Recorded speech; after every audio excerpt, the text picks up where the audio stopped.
کبھی سوچا ہے ہم نماز پڑھنا چاہتے ہیں مگر دل نہیں مانتا، قرآن کھولنا چاہتے ہیں مگر وقت نہیں ملتا؟ یہ سب کیوں؟ یہ وہ نشانیاں ہیں جن سے پتہ چلتا ہے کہ اللہ ہم سے ناراض ہے۔ سب سے پہلی نشانی یہ ہے کہ انسان سے نماز کی توفیق چھین لی جاتی ہے۔ دوسری نشانی یہ ہے کہ انسان حرام تعلقات میں مبتلا ہو جاتا ہے۔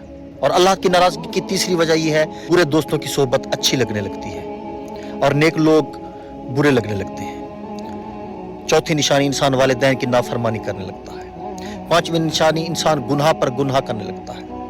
چھٹی نشانی جب انسان فضول کاموں میں وقت گزارنے لگے اور عبادت کے لیے وقت نہ بچے، جب قرآن کی تلاوت چھوٹ جائے اور اللہ سے رابطہ ٹوٹ جائے، جب برائی کو برائی نہ سمجھی جائے تو دل پر مہر لگ جاتی ہے، اور جب توبہ اور استغفار کی توفیق نہ رہے تو سمجھ لو رب کی ناراضگی اپنی انتہا پر ہے۔ لیکن اگر آج دل میں ایک لمحے کے لیے بھی یہ خیال آئے کہ میں بدلنا چاہتا ہوں تو سمجھ لو ابھی بھی دار توبہ کھلا ہے، واپس لوٹ آؤ۔